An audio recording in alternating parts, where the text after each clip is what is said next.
You are listening to the People Centric Podcast, where we talk through the toughest challenges that people face at work and give practical advice to fixing those challenges. Thanks for joining our movement to create workplaces that are happier, healthier, aligned, and empowered by putting people at the center of all that we do.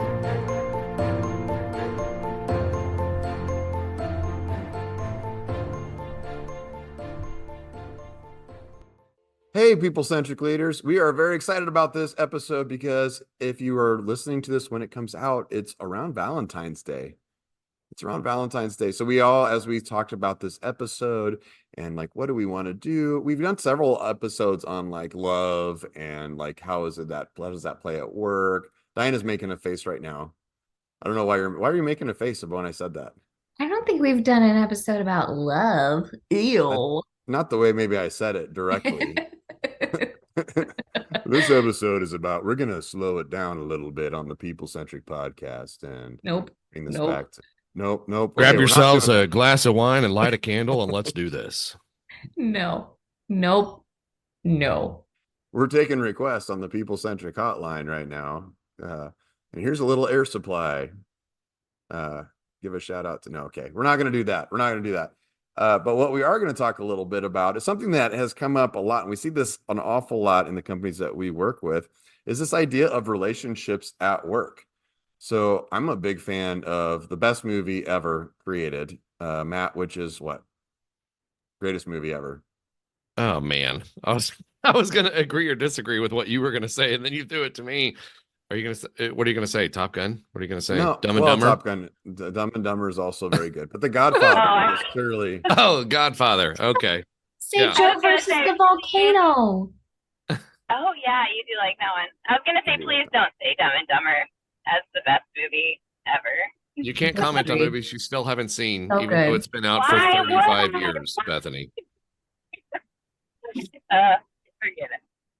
Forget it. Yeah, that's Bethany. Bethany's calling in, if you can tell. She's on the road, and she wanted to make sure she got her Dumb and Dumber shot in, even though she's never seen the movie. It's Bethany's birthday today, too. So happy birthday, So Beth. we have to be nice to her. Thank you. Yeah, be nice to me.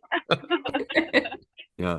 So the question is like, anyway, The Godfather, they often talk about like, it's not business, it's personal, or it's not personal, it's business. Like, it's just what we do. And the whole theme of that movie is really around like a son who is like, I want to live the separate life. I have these other dreams, but do I get sucked into this business and this? And can I separate the personal side from the business side and all of that kind of thing? And in the old days, we used to say, yes, like we'll keep it separate. You don't have to have friends at work. We can separate that. We don't have to get to know each other. If you're a manager, I don't need to get into my people's business. I don't need to know all about your personal life. I don't need to know all that stuff because that's just stuff that's personal. And let's keep that separated. Glorious days where you didn't have to do that. You didn't have to do that. You just talk to people, and all I needed to do is say, good morning. Hello. Would you like some coffee? You didn't even have to do that. Just get to work, please. Just start doing your job. Just do your job, please. Work harder now. Work faster. So, or do we need to like ask people like, how are you? What are you doing today? Hey, you're struggling with these things. What responsibilities do we have in terms of forming relationships with each other at work? And does that impact a team? How does that look? So we're going to talk a little bit about that. It's going to be a very special Valentine's Day episode. Is what role does relationships play in the workplace? Are they important? Hint, yes, they are. But like, what does that look like? Did I blow the ending by saying that? Hint, yes, they're important. No, I think if you're listening to the People Centric Podcast, you probably have picked up that like we're about the relationships, we're about the people, we're about the kindness and the caring. So I think maybe they had an inkling that the answer was going to be yes, it's important. We were joking beforehand. Thank you, Diana. That's Diana Royalty, by the way, Hi. from our team. We were joking around a little bit beforehand, and is our relationships important? And I jumped in and I said, no, relationships aren't important. Just acting like you're caring about people is important. As long as you are faking it really well, it works well. So like Matt, so like when we travel together and you're telling me stories and I'm smiling and nodding at you, does it look authentic to you? Not only does it look authentic, Don, but it feels authentic too. Conversations with you is like a warm hug. especially in Des Moines last week. I needed that. Snow all over the place. That conversation was like a cup of hot cocoa. That's what I needed at that time. It's like a little mint and a peanut butter cookie. It just gives it a little Just a something. dash of mint and a peanut butter cookie. What? Something unexpected. Something Yeah. unexpected. Yeah, that's a little bit of an insider story. Matt made cookies at home, and Matt is not really a detail guy and didn't notice that the mint and the vanilla come from a very similar container. Who keeps those things side by side? That's what I want to know. I just reached up there and grabbed it, and it was not the right thing. It was not, but I ate the cookies. Delicious. Little mint peanut butter for this time of year. It's delicious. Did you make the cookies? That's what I want to know. Yeah, I made the cookies. I was frustrated that my wife was not making the cookies for me, but I ended up making the cookies. I kid. My wife's a That's impressive, fantastic cook. so. She's an amazing baker. You guys know that. And this is what happens when Matt takes over. Accidentally grab the mint instead of the vanilla, and mint is very powerful for the people who are listening that didn't know that. Mint is a very strong flavor. It's absolutely true. And also, Matt's wife, Rianne, who's also on our team, edits this podcast. And I have a feeling she's going to edit Matt after she's done editing the podcast. I think that's going to all come together, is my guess. So we also have you here, Bethany, joining us here on the road. She's coming to us. She's being safe and all the things, but she wanted to jump into the podcast and make sure she's participating in everything. And today is her birthday. Happy birthday, Bethany. We know it's Bethany's birthday. So is it important for us, Bethany? So let's jump in with this topic here, because it's your birthday today. You're coming to work and you're still working. Like, what impact does it have on you? Is it important for us to even know your birthday, like to acknowledge your birthday? Like, how do you feel today, us having already told you happy birthday and acknowledging your birthday?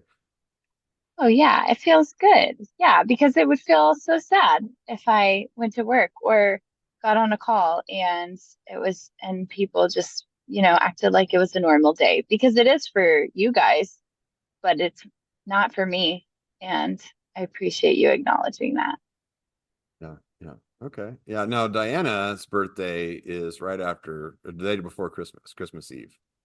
Yeah, it is. We regularly ignore Diana's birthday, unfortunately. It's true. But you know what? It's been like that since I was a kid. So I don't notice it anymore. It's fine. It's fine. So if you wonder if that has an effect on people, anyone who's a regular listener to the podcast, I just want to compare Bethany, whose birthday is regularly acknowledged, to Diana, whose birthday is not regularly acknowledged, and see if you can pick up a difference in personality there. Are you saying that Bethany is kind and sweet and warm and just frankly a gem, and I'm just not any of those things? Wow, you came to that conclusion very quickly. I didn't say any of those things. I didn't have to. I feel like it was implied. I feel like that was implied. I feel like the listeners know all these things that are happening. So yeah, I think that's what's out there. So let's jump into the topic here. We've been goofing around. I know the listeners love this part of our podcast, of just our banter back and forth. At least that's what they tell us. That's what I get in the fan mail and all the things. But let's just jump right into it. Is our relationships powerful at work? And then a little bit about then let's talk a little bit about what the line is. What are we talking about when we say a relationship? So first of all, what role does relationships play in the workplace? Well, I'll be honest and say that I, for a long time, was one of those people that was you separate these things, right? You separate yourself, you disassociate when you go to work and you do work, right? You don't need to care about the people around you. You don't need to know them. You just tell me what you need from me and I will do it. I still actually like to function that way. But I have learned that it is not really a sustainable way to function. And you get more out of life and work when you go and enjoy the people that are around you. And the only way to get to do that is to get to know them. So I do think it's really important, even though it takes intent and is difficult. It's important. I think it is important. Yeah. Does anybody on our team disagree with that? I think nobody will be surprised that the People Centric is yes, the relationships are good. No, everybody's nodding their heads. Okay, that's good. It's a podcast, folks. They cannot hear you when you nod your head. Everybody just they can see us on YouTube, though, Don. We're on YouTube. Absolutely. If you watch Yeah. us on YouTube, you can see us nodding our head. If you're listening to that, it's just dead silent, dead air that they just picked up for a second as everybody nodded. But yeah, so it's important. But like, so what kind of relationships are we talking about, first of all? Are we talking about like, okay, we all have to become best friends and we have to get into each other's lives all deeply? Like, let's talk a little bit about like, if you're first coming into a new team, what you might be looking for in terms of relationships with the people around you. And let's start with the coworkers discussion. Um, it- Gosh, there's so many different lanes that you can go here too. There's so many different ways because you just mentioned something there too. So you're inviting somebody new into the team. Typically on the team, there's a common goal that this team is moving towards. This is why people call us and they want to infuse a team builder with the team to create the relationships, to manufacture the relationships, and they to manufacture the collaboration. And so they call somebody like us, and we do a team builder to learn who the people are on the team and then how they interact together, and then hopefully that creates a better working experience. And now they're not just because the end goal is not so everybody likes each other. The end goal is so that you're more efficient and you're more productive towards the scope and the strategy that you're trying to accomplish there too. I think this becomes maybe I think this is a good topic for us right now too, because even though we are a small company, we're a small team. We have different roles. Like my job on the outside does not intersect with Philip and Stephanie and Bethany a whole lot, for that matter, right? My old role did, my new role does not. And so you're kind of on the outside looking in. Doesn't necessarily bother me that they don't intersect. We just have two different things that we're striving for, even though those two different things that we're striving for ultimately lead to the common goal of the organization or of the business. And so how important is the relationship, or collaboration in that moment, for competing? How hard do you, if I'm a manager and managers listening, like, how hard do I need to try to bring different people together to build a relationship? Like, is it that important, that we're talking about? I need to create, dang it, experiences for these people to collaborate and get along, for crying out loud. Or do I need to force that participation, or not, especially if they have different roles where they don't normally intersect a whole lot anyway? I think that's a great point. I like your example that you put out there. So like on our team, like Matt is often out there doing, he's speaking at conferences, he's also talking to potential clients coming in. So if you think about it, like, let's focus here on like Matt and Bethany specifically. And then then Bethany leads the engagement team that then takes on the client. So there is a handoff in terms of the clients that are out there. So if there was no relationship between the two of you, then it could be like, let's say the handoff didn't go so slick, or we didn't scope a project very well. So then Bethany takes it over, and then it could become that they word starts to pop in on the team that we hear sometimes with clients is, oh, they didn't scope that very well. They keep throwing us stuff. They don't talk to them. They don't set us up for success. And then you don't get to be able to talk with each other, even though you don't get to work together. And we see that with teams a lot. And we talk about like, we've got to create a place for those interactions to happen, to break down those silos inside the team. So then what does that relationship look like? How do we do that? How do we build that? Well, I don't know if this is directly answering the question, but I think that whenever we're creating those those regular spaces for communication, then I think you create friendships naturally. I think that's not always the goal, right? At work, we're never like saying you have to be friends with the people that you work with, but I think that having those places regularly, like, so for our team, we always have our weekly meeting on Monday morning, or for whenever we're getting a new client internally, we have a meeting set up, or places for communication, so that I can ask questions about the new clients that Matt's been talking to and things like that. And I know we've installed that throughout different places in our organization where one team is going to intersect with another team to get that information. And I was just thinking about this with the big picture of the conversation of, I don't think that we're not the kind of like company consultants that would say, okay, we're here to talk about your culture, and your culture is how much fun stuff you guys do together and how many cool like activities you plan a month. And you hear about culture clubs at different organizations like that, and that's not really what we believe contributes to a high performing culture. So whenever you have these kinds of meetings in place and you are with your coworkers and you're collaborating together and you're doing all these things, I think you build some natural camaraderie in that. And it makes you maybe want to hang out with those people more. And which is, I mean, I think you would see that on our team of like, we do plan fun things to do together, but it's usually just because we're kind of like, man, we like to be together, because we've spent time doing work with each other too. So I hope that answered your question, but then I added a little more, I think. No, I like that. I think that's a really good point to make, is that you have to be careful not to force the relationships. You create places where we work together and we get to talk to each other. And if you get to collaborate on something, then you're communicating and you're working and you're building trust with each other. And trust comes with, I was looking up and John Hopkins lists 12 elements of a healthy relationship. And I think it's kind of interesting because a lot of the things you just mentioned, Bethany, like you checked several of those things off. It's like you're working together, you're building trust, which I think trust is always built through conflict. It's easy to trust each other when you're working together and everything's fine. Like that's not real trust. Real trust is when it doesn't go well and the team overcomes that.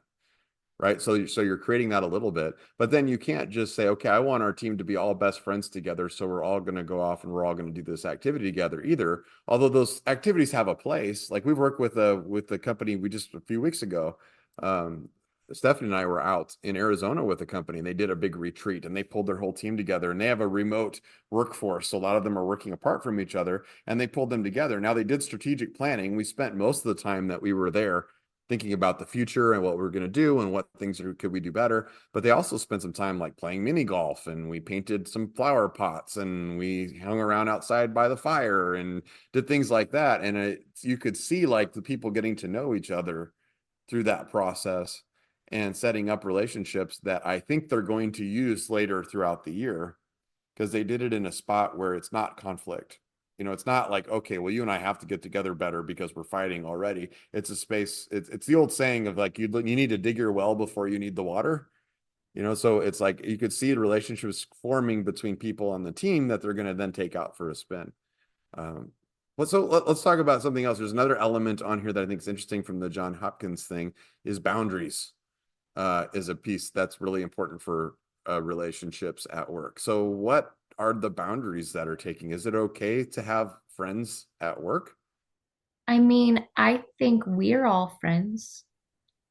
I know that's weird. I know that's weird, but I think we're all friends, right? Like we've all worked together a long time. We've built those relationships. I can tell when you're sad. I can tell when you're happy. I know what's happening in your life. I've been to several of your houses. Like I think we're all friends. So I don't know if it's necessary to be friends, but I think it's necessary to be friendly at least. Yeah. I like one of the things that the next piece under boundaries on the John Hopkins site is consent, which I think those two things in my mind go together really well, the boundaries and the consent. So it's not like if you join People Centric, we say you have to become friends with everybody on our team. Like you No. have to do that. We have a channel on our teams called the water cooler. And when you come in, like you'll notice like that water cooler is almost not constantly running. It's not people are always on it, but people will populate stuff just about any time during the week. Often on the weekends, sometimes people will be on vacation and they'll post a picture, hey, I'm on vacation, everybody. And I'm posting stuff up there. And I remember like when Philip joined our team, Mr. Bay's not on the call, but when he joined the team, he asked me about that water cooler channel. And he said, you know, is there an expectation for me to participate and jump into and watch that water cooler channel at all times? Because I've kind of traditionally, like I've kind of unplugged from work and stuff. And we said, no, absolutely not. There is no expectation. Like it's something that if you want to jump on there and you can get involved, you can get involved in it. But it becomes very non-relationshipy if you said like, I would like everyone to post at least 3 times a week on the water cooler channel. That's not how you become friends. Like, yeah, I need you to do these 5 things to become my friend. I need you And to I make will cookies for say, me. Yeah. that Philip did post pictures of his vacation while he was on vacation, like him skiing. I think he was literally on a mountain and posted pictures. So like he likes the water cooler. But And I it's not out of spite. It's not out of spite when we share vacation pictures with each yeah. other. Yeah. Not Yeah. most of the time. Most of the time, No, yeah. There was a little bit of look where yeah, I'm at, look how cool this is. But yeah, it was sure, fun. sure, sure. Well, and I think it's hard to, yeah, we don't have any expectations around the water cooler, but because I think it's so us just naturally like enjoying each other, it's hard to not be on there sometimes. I think you want to be a part of the conversation. So what I'm saying is we're really fun to talk to, all of us. Yeah, that is very true. Yeah, we do like each other, which is kind of cool. But on the other side, now let me think bigger picture, even beyond our team. It's hard to talk about it within your own team. Side note, as I'm thinking about this topic, it's a little bit like it's easy to talk about this part of it. Let's talk about the other part of this now, because if I am a manager or an owner, which I literally am, I think, okay, I'm friends with all of you, but at some point I may have to fire somebody, or I may have to hold somebody accountable, or I may have to have a difficult conversation. And then the friendship thing can get kind of weird. And we've worked with clients who have people who are like, wow, we are like best friends in this space. And then you're not doing your job, or something's happening bad, and then things get a little bit wonky. Like, let's talk about, like, how do you manage that? How do you manage the wonkiness whenever the work stuff collides with the personal side? I think even worse than the best friend relationship is the family. They're literally family, and so they let bad behavior go on for much longer than they would for somebody who's not even just a friend, but an employee there too. And so I think there's always a line. My Don and I, we travel a lot together, and we're on the road a lot. And it would, on one hand, it would be really, really miserable to not enjoy the person that you're traveling with that much. You're leaving your family to go travel with this person that you have to go travel with, and fortunately our relationship is not like that. I mean, to the point of we'll even we get to go to some pretty cool places, and we'll build in kind of some excursions. Let's go see this, Civil War history, or we went to Abraham Lincoln's birthplace. Like, we both have commonalities there that we like to experience while we're also there. But to answer your question, I get I appreciate the relationship that we have, and I always look forward to those trips that we get to go on. But it's still kind of and I say this, there's still a level of and I don't know, this is an interesting conversation too, because I don't know if it's a generational thing or not, but uh, there's still a healthy level of respect of, like, hierarchy, so to speak. Hierarchy for the harky. I just threw that out there. But Don is still, yeah, he's my friend, but he's also still the owner and the leader, quote unquote, of the organization too. And so there's still a healthy respect, I think, for the hierarchy of that takes place. And a lot of, and I'm curious to know your thoughts on this too, Don, because how often and everybody else, but how often do we work with organizations that pride themselves on being flat, and they take the hierarchy almost completely out of it, and we're friends? And you could just imagine how blurry those lines might get within an organization. Like, nobody's the boss of anybody, and we're all friends. And I would imagine, I'm kind of glad that we don't structure ourselves like that. Even though we're small, we have kind of a clear structure of hierarchy and what that looks like. And we all have two bosses, Diana and Don, which is, I kind of kid just a little bit, because we coach people not to have two bosses. But in an organization like ours, I mean, there's a healthy respect, I think, and a loyalty for the hierarchy that's in place with Don and Diana, equally from my perspective. But that's a known thing. And again, I don't know if that's a generational thing or not. I think that's interesting to talk about that. Yeah, I like that. And so, I mean, well, I think the important thing is you're acknowledging all the roles that you play, and you can't pretend like you're not playing one of those roles. I've talked to leaders of companies who do desire the flat thing, and I don't want to have employees. I want to be surrounded by friends. And maybe they don't even say it exactly that way, but I have talked to business owners who are just like, if you come in here, like, you got to have fun. I got to like you, and we're going to be friends. And don't think of me as your boss. Think of me. And it's a little bit like Michael Scottish, right? In The Office. Like, he does that a lot. Like, we don't have coworkers. We've got friends. But but that person's still your boss. Like, you still have that role that you play, which is just real. You just have to be real about that. And then I think you have to be realistic about, like, what does that relationship work like? It goes back to the boundary side of that.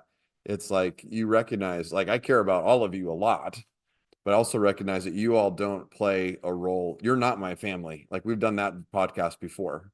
Like, you're not my Wow. family, and you can't play that role. Wow. I Wow. actually Wow. feel a little hurt. I feel a little hurt right now. Okay. Yeah, I'm going on mute You know now. what? I feel okay about this. Thanks for just furring my.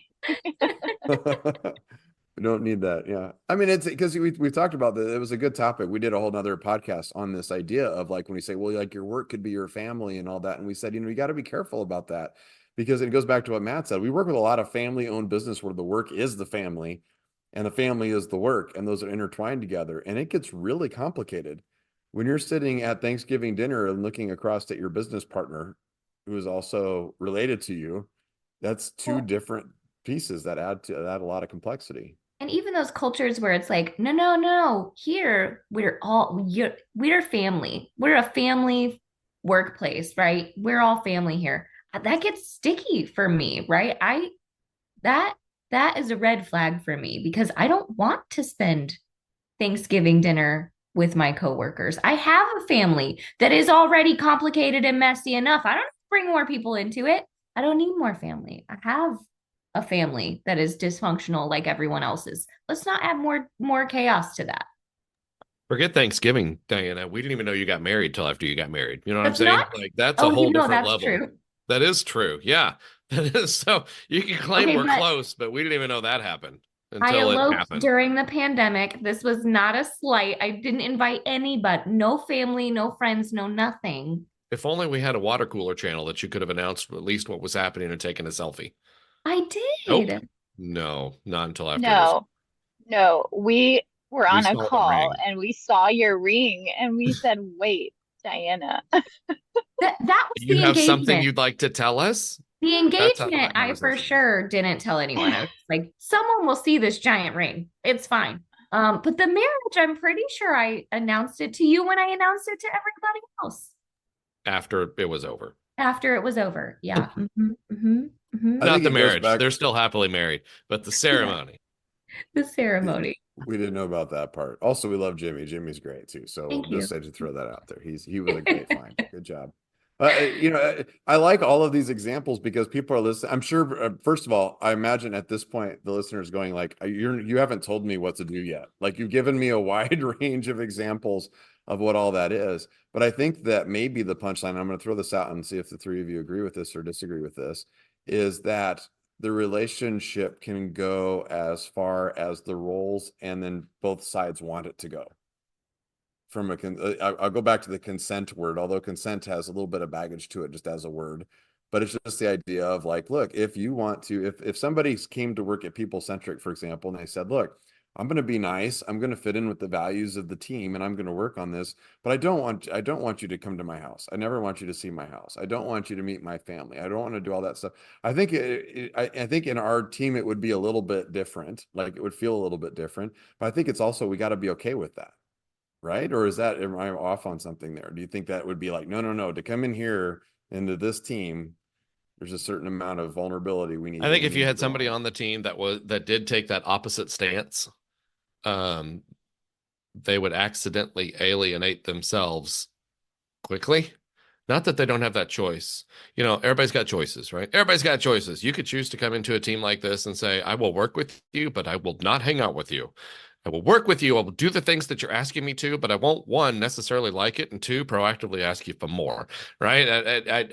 I think, okay, you have that choice, but then we also have the choice of how welcoming we would like to be. And I mean, indirectly, or you can say that you disagree with this or not, but we know those types of people, right? On teams, like everybody on the team's great, except for Janice. Janice just doesn't seem to plug in. Janice comes to all the mandatory team builders that we have, the forced fun that we schedule on everybody's calendar. But you'd like to think I wouldn't have to force the fun. Like hopefully the type of person, and guys, I think we do a pretty good job of vetting this. We might not say it like that, but whenever somebody's trying to come and be hired with us, that's definitely a part of the conversation. Could they do the job? One, do they fit in with us? Two, like you're looking for that kind of a vibe anyway before you ever hire that person. But I still think we respect everyone's boundaries around it, right? Like I think you guys all know that I'm not going to share my life unless you ask about it most of the time. Like it's just not something that I like throw out there a lot. I'm getting better at it. It's just not me. I struggle with it. And I know that I will not hear a peep from Stephanie while she's on vacation. She checks out. Not because she doesn't love us, not because she doesn't want to, but like I won't hear a peep from her. She is off the grid. I know that while Matt's on vacation, I'm going to get a dozen pictures of the family. And I love that, right? Like Maybe a video call. it may be a Look at video the call, right? mountains. But so I think we respect each other's boundaries around it. But I do think that it is important to engage with the people at work for none other than to get more out of that. Like, I know if I am not engaging with you guys, I'm not getting enough out of it. It's hard for me to move projects forward. It's hard for me to have conversations with you about hard stuff. I'm building the relationship before I need it. And all of that is part of building the relationship. And each of you have your own different boundaries and expectations of what that looks like. And I think that's healthy and good. But yeah, I don't know. Bethany, what were you going to say? Well, it reminded me of a client that I was coaching a little while back. We'll call her Ruby. That's not her name, so we'll use that. It's a good fake name, Ruby. And Ruby it reminded me whenever Matt was talking about, Janice. And Ruby was sort of known as just like the office, like, I don't know, like everybody struggled with her, and just really like there was just poor relationships, and she didn't know how to talk to people like well, and people just thought she was really grumpy, and she was kind of in her office all the time just doing her work, and like was just always so busy, and I got the opportunity to coach her for a little bit, and it was like, you know what, Ruby was so sweet, it was all the things people said about Ruby. You see why they said those things, but it was really just like she wanted to do her job, and she wanted to do it really well. And she thought, if I go take time to go socialize with people, I can't get my work done. And that's really frustrating. So when people come in and interrupt me, I get a little bit annoyed. And so we just kind of talked about like, hey, I totally get that. This is, it's really, I can admire you for your work ethic in that way. But here's the benefit and the value of just like saying hello to people when you walk into the building in the morning. I'm not asking you to be people's best friends. I'm not asking you to go hang out with them after work. It was just like say hi to people as you walk past them and say, I hope you had a great weekend. Or, hey, I heard, you were talking last Friday about your grandkids coming in. How did that go? Just being able to say those things to people and build those relationships. And I think it did really help her relationships with the team, because it made it easier to work with her, for both her and for the rest of the team as well. And so anyways, I just thought I just remember that example between the last two things that you guys were saying. It's a great example. And in that case, Ruby taking just those really small steps forward in the relationship is going to make a big impact on that team. And I think it goes back to like, how far does that relationship go? The image I have in my head is like two people standing on two opposite sides of a room. And if like neither person is willing to take any steps forward, that relationship's not going to be good. Now, how close they get depends on both people and how many steps that they take. And if one person takes all of the steps too fast, it's too far. It's too much. Like you take a step and you wait, and then you watch the other person take a step. And I think that's kind of the image I have in my head.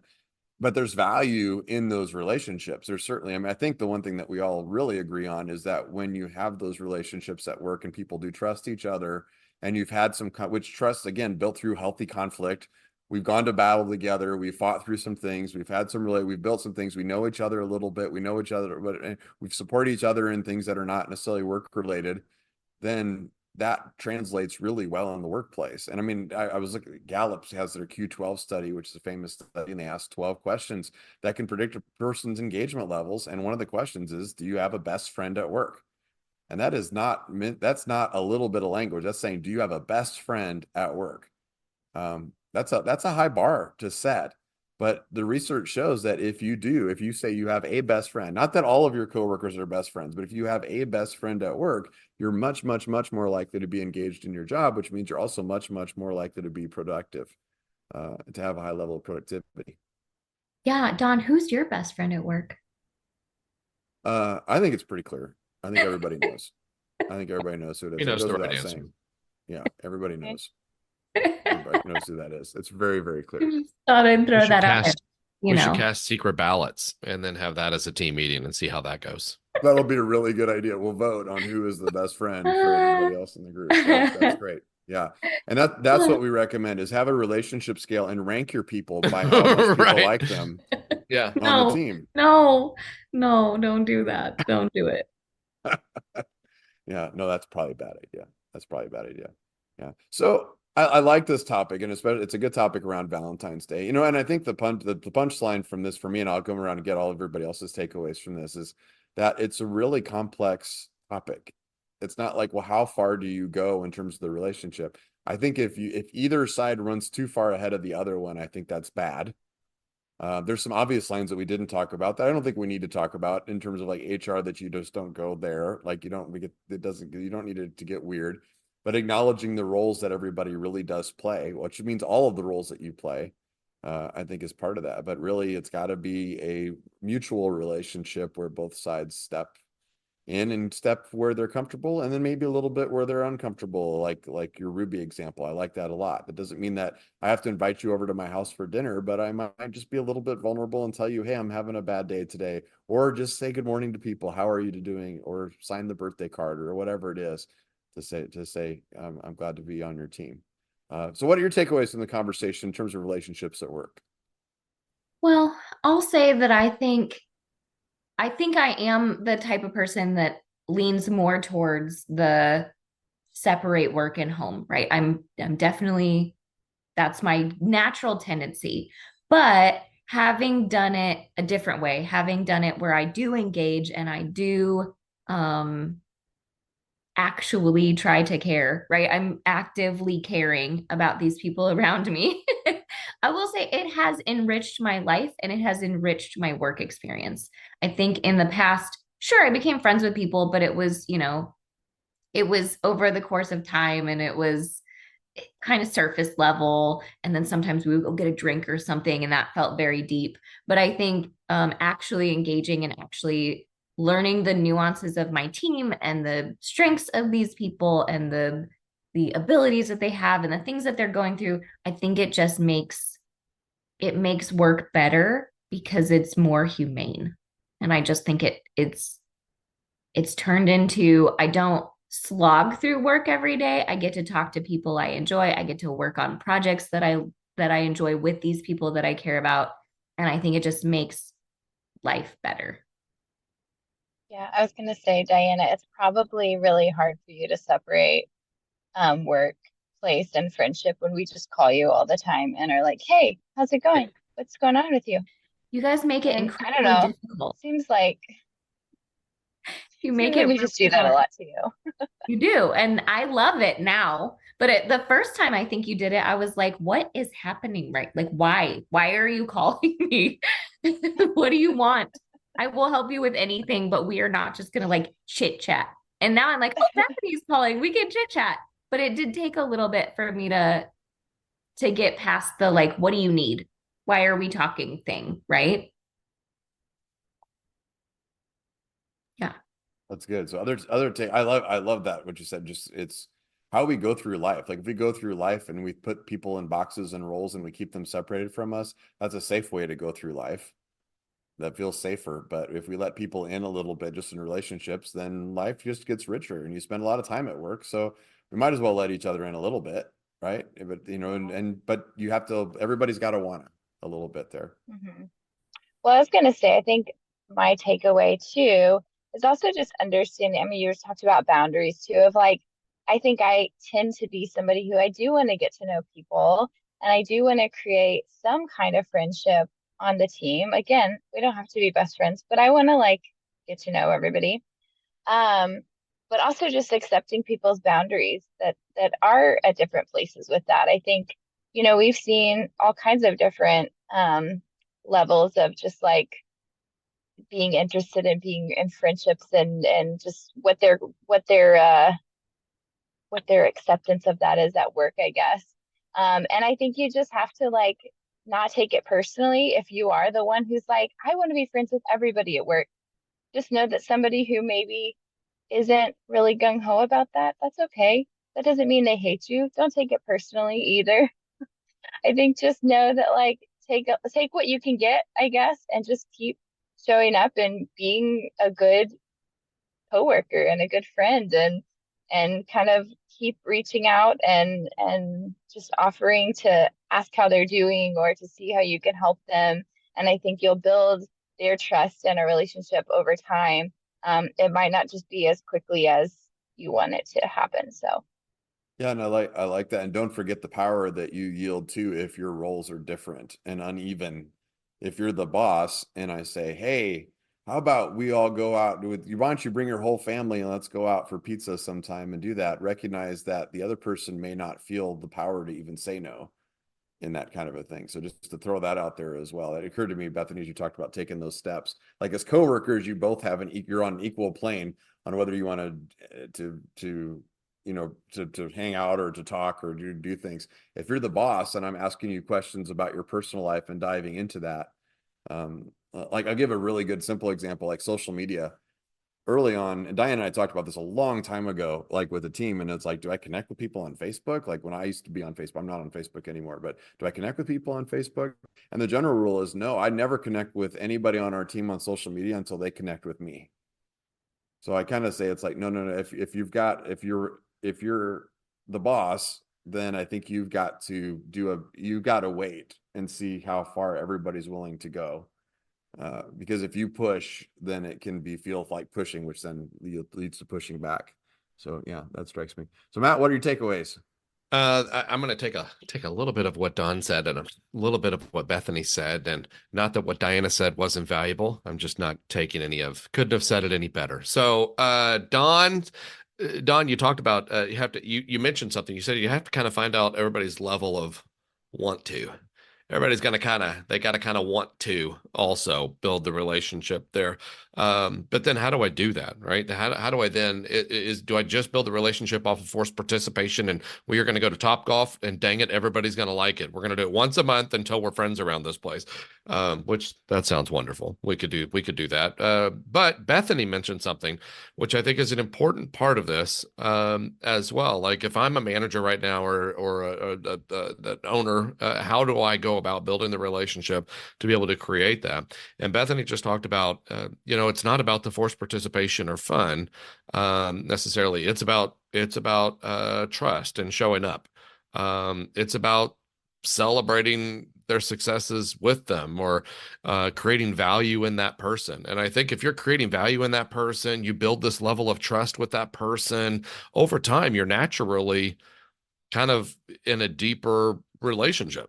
Over time, there's naturally kind of a deeper relationship that's formed. I can't start at the relationship and the boom to congratulations, you're hired. We're friends now. We're attached at the hip, you and I. That's not how that works. Like it's a developed thing over time, and I think that process of building that starts when that employee walks in the building, so to speak. And it's not because of the forced participation. It's because of trust. It's because of value. It's because you continue to show up. You do kind of take an interest in not what have you done for me lately, but how are you? How are things going? What do you need from me? I think that's naturally how that relationship continues, down the right path there. So if you're sitting there going, I'm a horrible relationship builder. I don't even know how to build I know how to manage the process. I can manage the heck out of the scorecard in the process, but people don't always like me, or we don't always, how do I build the relationship? I think that's kind of that secret sauce. First, we have to see what their level of want to is, but then man, just keep showing up, celebrate wins with them, ask what they need from you as their leader, work to build that trust, follow through, stuff like that. Relationship and collaboration is a ripple effect of the things that you're doing as their leader in the first place. And so I thought that was a good takeaway. Excellent takeaways there. Love this topic. That was fun. Appreciate all of you. I will reveal who my best friend is in the next episode of the People Centric Podcast. So make sure to tune into that. As always, if you got ideas, reach out. We'd love to hear from you. Appreciate all of the listeners out there. Diana, were you going to add something? No, just I really want to know who your best friend is. So that's great. Fun. That will be fun. That'll be a good time. If it's not me, I quit. So this might be my last podcast. Right? I think he said Brock last time. Brock, did we're say pretty Brock. tight. That's Yeah. Diana's dog. If anybody wants to, if anybody's keeping up. So yeah, Yeah. well, next time we'll reveal. It'll be like the Emmys. Like we'll have on the split screen and everybody will be watching. And the winner is this one. The Harkey goes Stu. That'll be what happens. It'll be fun. The Harkey. Goes to. Yeah, that's it. All right, everybody. Thanks for joining us. Had a great time. See you next time.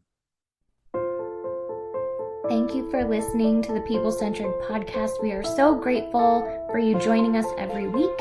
If you like this content, please like and subscribe. Also, feel free to share on your social media with everyone that you know. It really does help us. If you would like to contact us, I have put our information in the show notes. Please reach out anytime. We love hearing from you. We will be back next week with a new topic. Until then, be well and lead well.